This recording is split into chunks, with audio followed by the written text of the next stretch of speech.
And we are live. Angela, how are you doing today? I'm doing fabulous. This is what I live for now.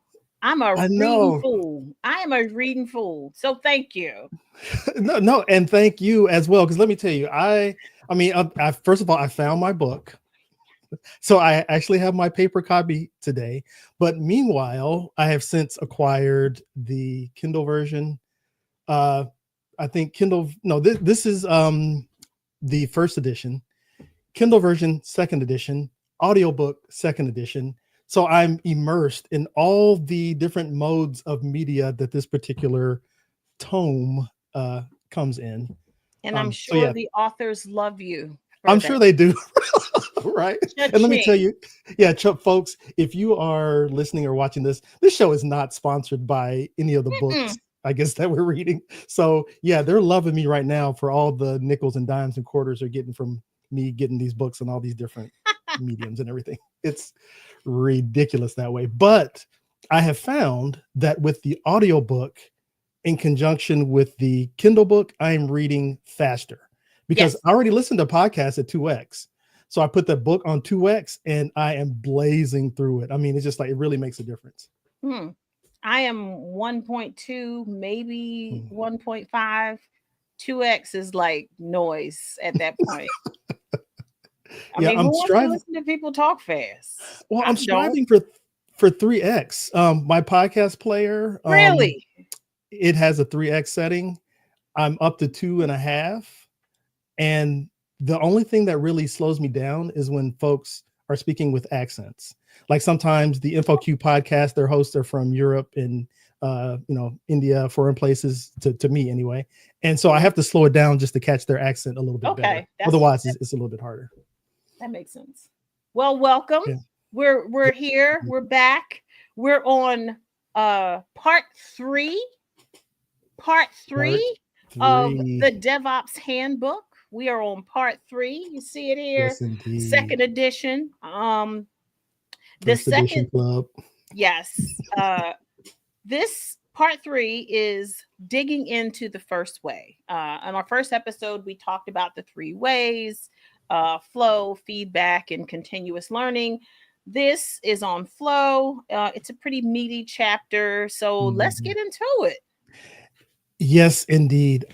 I will say out of the gate, I mean, and I haven't gotten into the rest of the book yet. I'm pacing as per our cadence, but I want to say this is probably my favorite part of the book. I think this is going to be my favorite part of the book because it's speaking to these practices that I know and love, pipelines, continuous integration, continuous delivery, continuous deployment, automation across the board.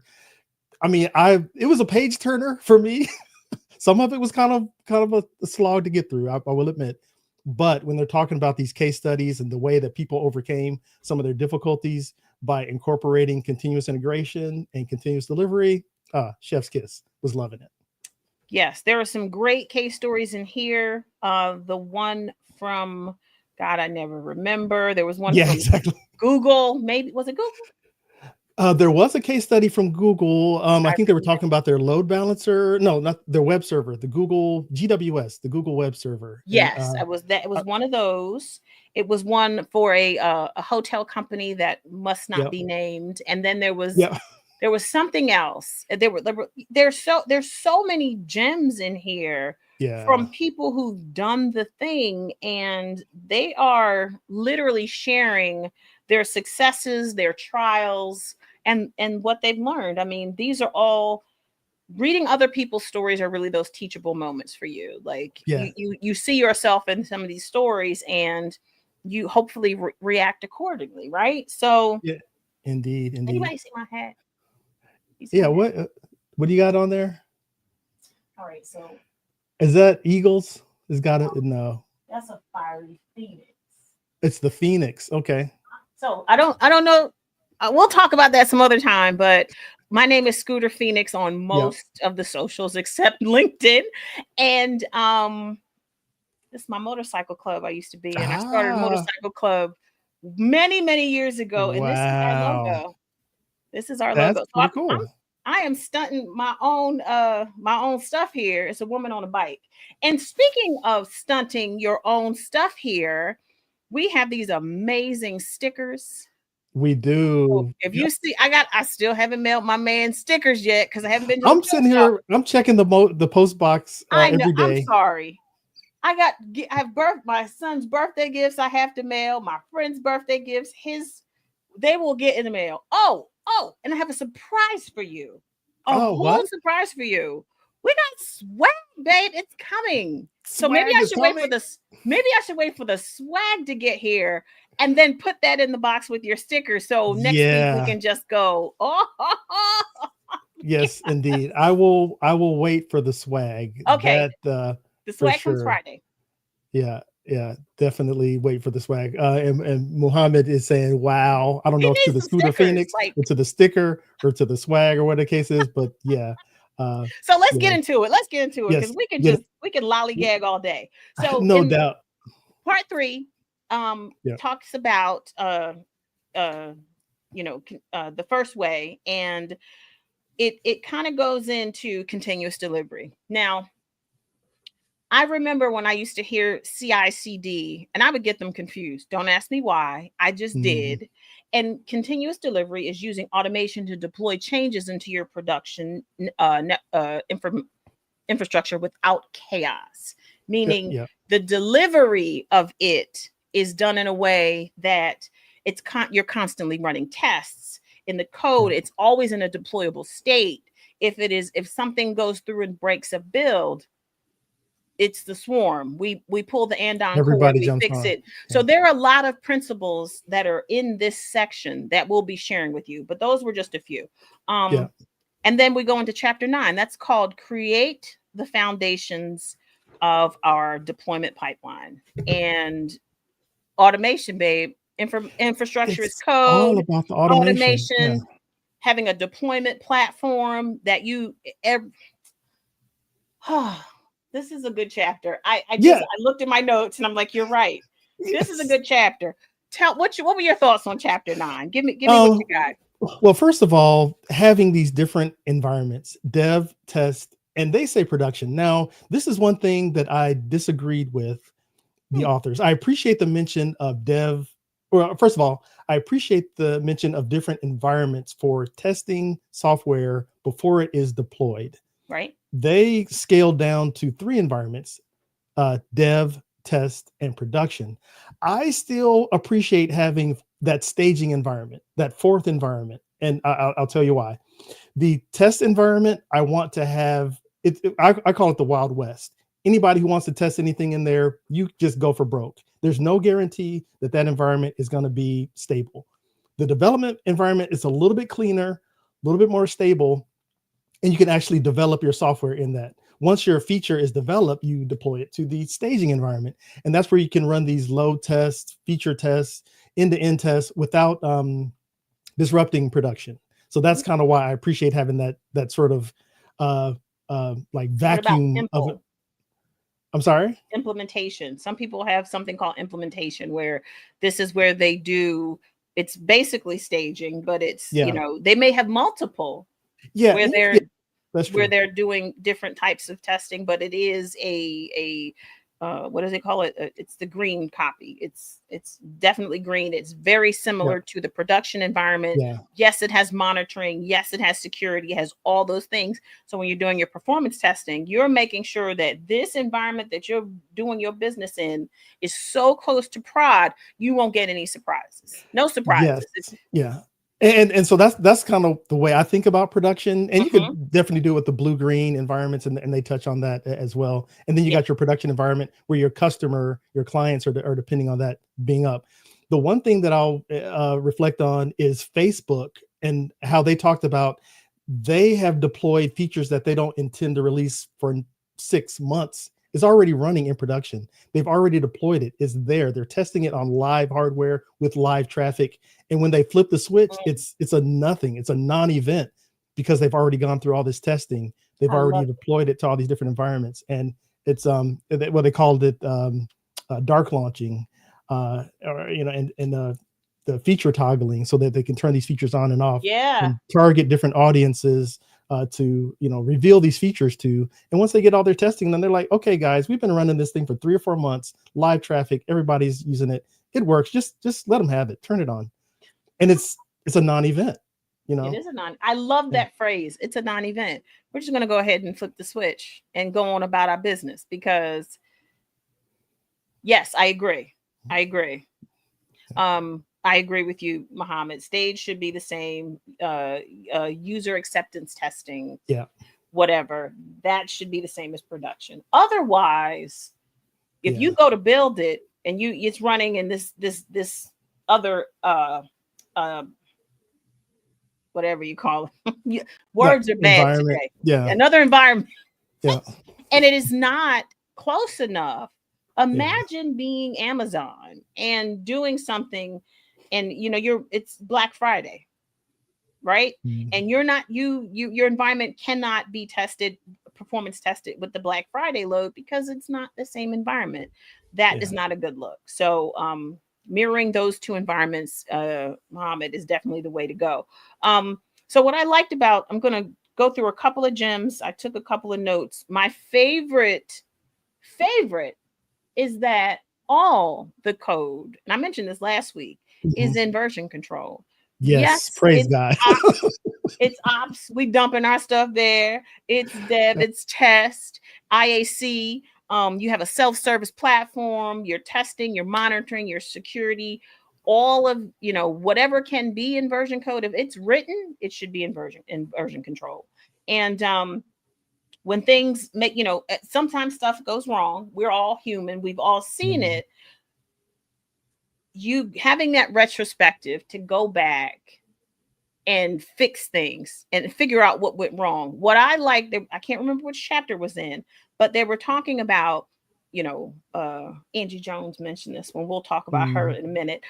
Where write your TDD, writing your unit test, right when you're writing your code, it's a cheat code. And then when you're going through the, creating your unit tests and doing these other things, there was a story in here where it said, if something broke in acceptance or stage or whatever, I can't remember the other stage, everything had to stop. And it would all hands on deck, pull the cord, pull the andon cord, blow the whistle, as Gilly the kid would say, and it's too short. But they would stop, and everybody would swarm this problem to make sure that it was remedied, because we don't want things to be built and then break, right? And having all hands on deck is a very, let's stop what we're doing. Let's bring the team together. I think that is such a healthy way to problem solve. There's no silos. That's not my problem. No, the team comes together, and I appreciate that. So anyway, the ability to explore the why something went wrong, and then immediately write tests and write code that really fixes it is another cheat code. Yes, indeed. Yeah. You got to get everybody working to fix that deployment, because, and the other thing they mentioned, and it's real, if you deploy some bad code and then you deploy some good code after that, how are you gonna reel out that bad code? It's like, wait a minute, we got to take a couple steps back now to kind of fix things, as opposed to just stopping what we're doing right now. Okay, let's fix it, let's resolve the problem, and then let's carry on and proceed with good code. There was another study or case study in here, another organization, we'll get to it, who also said, nope, no more features. They were like, nope, we're going to take this 6 weeks. And they were about to do an IPO. And they were like, I know this seems like a really bad time, but I think this is best. And it paid off. And it paid off so well. So not everybody has that luxury, but again, being able to swarm a problem when it comes up is definitely one of those cheat codes. And automate all the things. That's, I have a sticker on my laptop that's like, automate.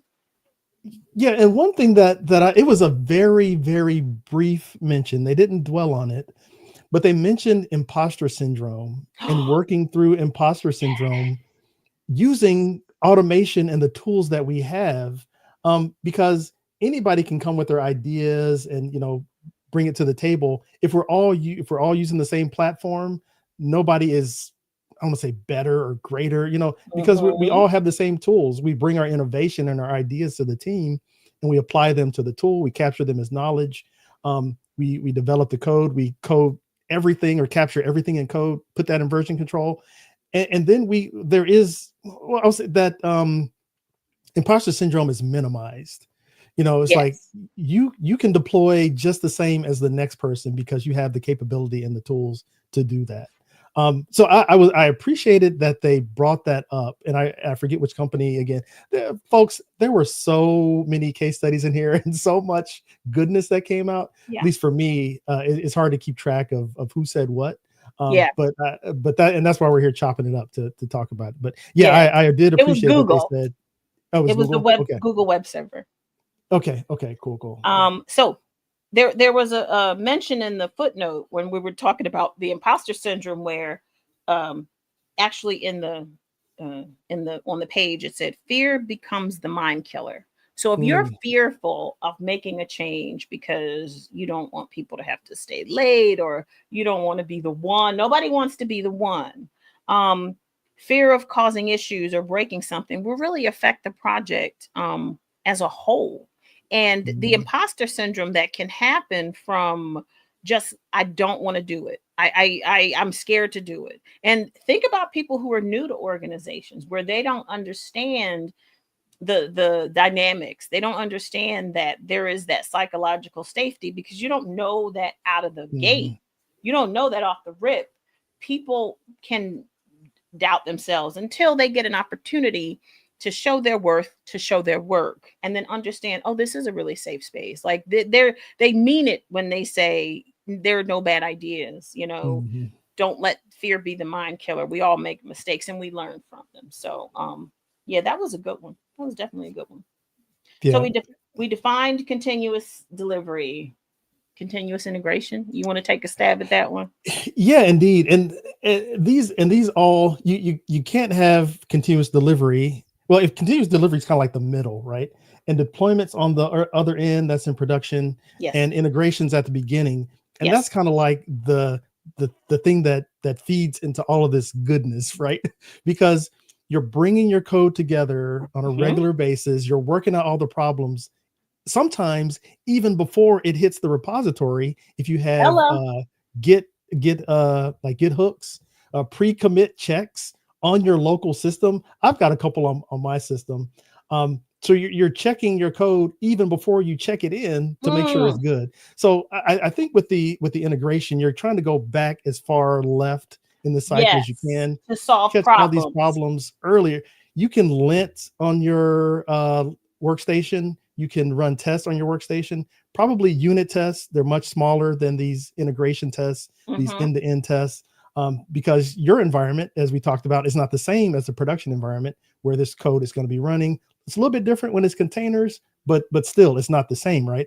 But you can run these tests on your laptop, your workstation. You check it in. Those same tests are now run again. Yes. So everybody can see the hey, you checked in some code. Transparency. Repository has been updated. Checks have been run. Code is good. Hey, let's move on to the next thing. If you have continuous integration where it's running the test for you, it may go ahead and deploy your code. And I love working with systems like that where you don't even have to touch it. It's just like, yeah, I'm going to deploy this feature, or I'm just going to check in this code. Okay, you check in your code. It runs the test. The test say, you know what? This code is good enough. Let's go ahead and ship it.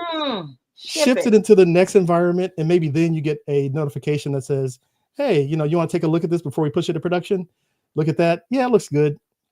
And then you click the button or whatever the case is, and then you deploy it. And that's a manual deployment. If it was continuous, you wouldn't even be clicking that button. It'd be another robot or a service or something that says, you know what? Robot. This code is good enough to go into production. Let's just go ahead and ship it. So again, like that's why I say this is probably my favorite section and chapters of the book. You're so giddy. Yes, I am. I really, really dig automation when it comes to integration and delivery and deployment. Yes, indeed. I love it. I love the fact that you're so giddy. Let's see. We just skipped around a little bit. Yeah, we're all over we are literally all over. So hopefully you're reading along. You'll catch up. You'll get some of our stories. In chapter 10, where they started talking about TDD. Test driven development. Yes, and if you read the pink square on page 161, you will see a name that you might have heard before, who is a friend of ours. We both Yeah, know this person named Angie Jones. She is basically Black history. This woman has been in this I field for a know. very long time. She has patents. She's worked at all the biggest companies. She's a developer. She's a Java champion, and she really extols the virtue of test automation. She is a test automation expert, and then she gives these strategies on how for teams to ship both features and test automation in their Mhm. sprints. Like, again, tests, code, they're buddies. They need to work together. Collaboration. That's huge. If you're collaborating with your team, if you're all on the same page about working together, maybe pair programming, you're almost there. Continue with the testers, working with the testers, you're halfway Mhm. there. Automate strategically. When you're automating and using testing using APIs and smart design to get coverage across these different scenarios, be smart about it. Be very strategic, and then build incrementally. We've been saying that since the first episode. Mhm. Smaller code bites. Don't boil the Mhm. ocean. You want to do as little as possible, because one, especially if you're writing tests for it, those are easier to write as opposed to writing tests for a 4,000 page Yes. function. Why don't we just bite this out here and do it a little bit smarter? So um again, more testing, more automation. Pull the cord when you need to. Hopefully you're in an organization that um, really embodies that safety, where it is okay to, hey, this broke, I need your help, all hands Yeah. on deck. So yeah, that's what I had to say about that. Chapter 10 was another good one. You got any more gems from chapter 10 before we skip and Well, move to chapter 11? yeah, well, and again, I'm bouncing all over the place, Me but for too. that the test driven development collaboration, um, and I don't know if this was mentioned directly in the book, but it kind of came to mind of Hmm. when you have a spec, the benefit of pair programming or working or having a developer and having somebody that is a tester working off the same spec Mm, helps prevent problems because developer could say can have an idea of how this thing should be implemented. Maybe they're even doing test driven development and they kind of work it out, the code that is, yeah. and they deploy it, but it doesn't really do. It's like it's their interpretation of it, but having just another pair of eyes look at it and say, well, if you intend for this feature to work like this, and I give it this input, it should return this. So I'm going to write my test that way. And if you test that against the code that somebody else wrote and their interpretation, if it comes together, then okay, we're in agreement. But if there's Hmm. something a little off, it's like, well, wait a minute. Well, your code's not passing the test. Let's talk about it. Not in a blameful kind of way, but hey, let's see where the misunderstanding Yeah. is, or let's check the spec and kind of work through it that And way. we So come with our own biases. Like, we see we do. things in our own Yeah. mind, and when you go to implement them, or run those tests that someone else wrote, that is it's a communication error in your code. So to be able to uh, talk to your testers and have that kind of relationship, once you vibing like that, and you're able to listen to someone's feedback about how something's working, it opens your aperture a little bit so you can understand what other folks are thinking. And again, getting as many eyes on it earlier in the process is really a good idea. Yeah. So what's next? Well, while we are talking about Angie, I was gonna add one item to the screen here for Yay. the folks that are watching. Um, just some of the folks that we recognize from this book, and for the people who are listening, these are people who are mentioned in the case studies: Dwayne H., Angie Jones, Ernest Mueller. Um, they are mentioned by the authors in these case studies, but these are real life people that you can follow Yes. on LinkedIn. Like, they are still in the game. The book that we're reading is not history. It's like Mhm. it's almost like a working document. It's been around for a while, but these people are But still they in the keep game. updating it. They update the book. These people continue to drop gems, so that's why I just invite you to follow them on LinkedIn. I've got on the screen here for the people that are watching live their handles on LinkedIn. If you look them up on that platform, yeah, give them a follow. Tell them you heard about them and the great work that they're doing on the From Cover to Code podcast. Yes. And who knows, maybe we will have some of them on the show to talk to us in real time, and you can ask them questions about these case studies, about the work that they're doing now. I think that would be pretty cool too. So stay tuned. Yeah, definitely stay tuned for that. Stay tuned. All right, let's what are we on now? Yeah, what are we wrapping We only up? have a few more minutes, so we're let's getting close to time here. Let's get the best nuggets out of the third part 3, the flow. What are the best nuggets? You already said it. Okay. Yes. One thing that I also mentioned, we talked about testing and testing at scale. They also mentioned the data. And I think you kind of alluded to this with the AWS example. As I go to the comments too, somebody commented here. It was Mohammed coming in saying that definitely things are interesting. But I'm looking at my notes here. Consider the scale of the system when testing. You might have to create databases or data sets that enable testing at the same scale as production. So I've had that case before. This is a testimony. Yes, indeed. Where this is a content management system. We're delivering high scale web traffic, and we're testing with a small portion of the traffic that the site normally gets, right? Wow. So yeah, exactly. On our little local systems, whatever. Oh yeah, these features are working great. The code is great. We deploy it and the site crashes immediately. And we're like, well, what the heck? What's going on? So we have to roll back the change, do more testing. Testing looks good, deploy it again, and it's crashing again. So at that point, we're like, it's not happening tonight. Because again, this is back in the day where we couldn't deploy during the day because we have to deploy in off hours. So we're deploying middle of the night type of thing.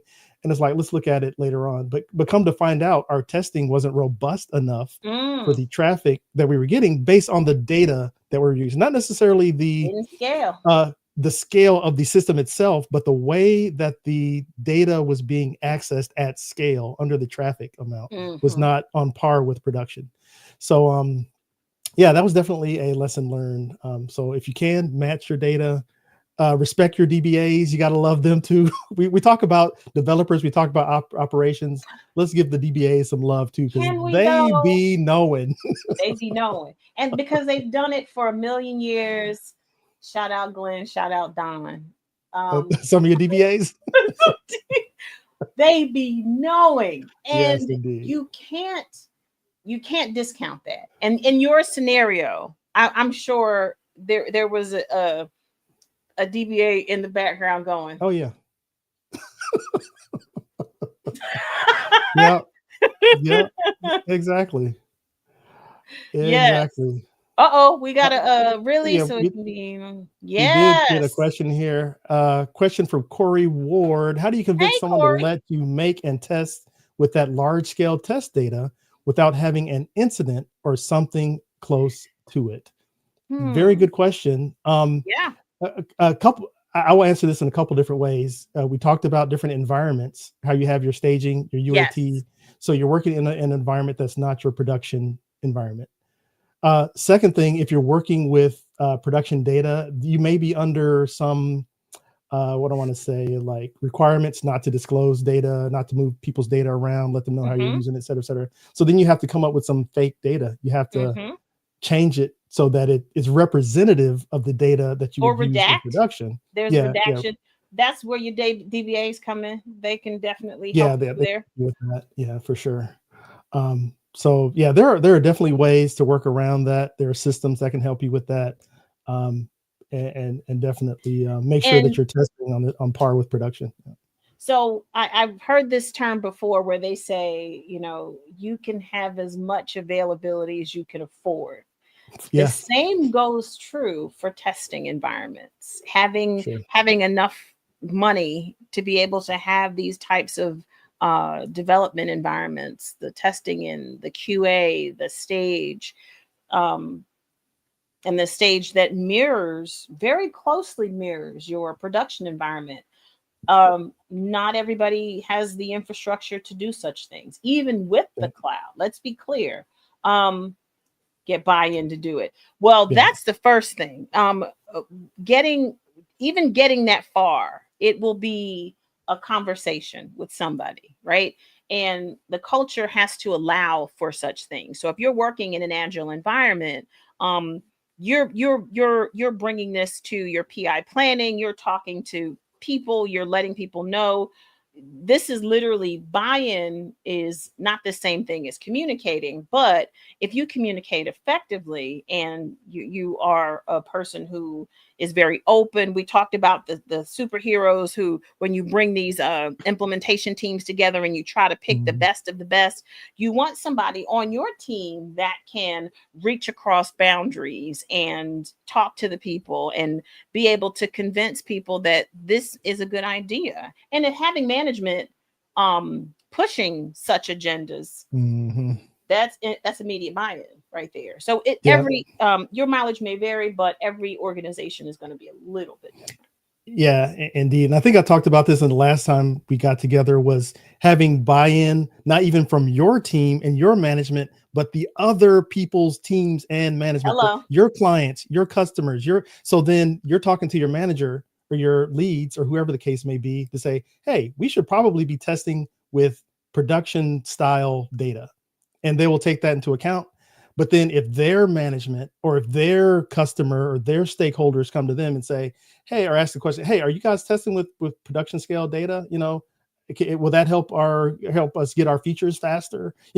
Or will that make our platform more reliable when it's deployed? Then you have these champions, these advocates that are working on your Mhm. behalf, so you can get that buy-in to take the steps that you need. If it's getting a staging environment in the first place, if it's getting the data that you need, if it's getting the time on a load testing Yep. service or whatever the case is, yeah, you got to get that buy-in for sure. Well, Thank you this for the was questions. yes. Keep them coming. Keep them coming. Yeah, We appreciate you joining us and sitting in on this conversation. Again, we're on part 3 of the DevOps Handbook, and we are flying through this book. flying through. Hopefully, you are flying with us. Next week will be part 4. We'll be talking about the second way, the technical practices of feedback. Feedback, Yep, feedback, feedback. Nothing gets so done important. without feedback. Hey, Yeah, Jepson. Oh, I'm yeah. Oh, we got a couple so more glad. comments here. Let me bring them to Yes, the screen. From YouTube. I think, you know what? I'm going to call you out, Jepson. I think this is the first YouTube it is. comment It that is. we've gotten since we started this podcast. So let's put a stake in the ground, fly a flag, whatever you want to call it, mark this day. Thank you for your comment. And for the folks that are listening, Jepson says, great episode, reading through this book with y'all, and y'all are experiences. LOL. We've got Yes. lots of L's. a lot, We got a lot of LOLs yeah, and yeah, no L's. doubt. Yeah, But this no works. This doubt. works. Thank you so much. Join us next week, same time, Tuesday, 5:30 p.m. Yes, Eastern. indeed. We're digging into part 4. And Part 4. who let's foreshadow. We don't know Okay. what we're going to be reading next. Hit us up on our Yes. socials. Give us some Let me. suggestions. I mean, the name of the book club is called From Cover to Code. We're going to have to put some coding in there somewhere. And we would love to hear some suggestions, some books that you've read, some books that you've heard about, some books that are on your need to read list, because my list is huge. Like that list. Yeah. I got a bunch of stuff I Yeah. need to read. Keep coming. We love this to have this conversation synchronously and of course asynchronously. I'm on Twitter. Hit me up here on LinkedIn. Scooter Phoenix on all the socials. And we have Managed Chaos here. We would love to hear from you using the hashtag cover to code. Cover the code is the hashtag. And I'll get a slide that has our social stuff on there. Give us a break. We worked all day. Come on. I know, right? I tell you what, y'all, we are pulling this production together by the skin of our teeth, but we're doing it because it's fun. We want to share our experience with you in a manner of giving back to the community and everything. So yeah, it's a joy for me, and I appreciate being able to chop it up with you, Angela, every week. Yes, I love it. I love it. We'll see y'all next week, right? We will see y'all next week. Thank you for joining us.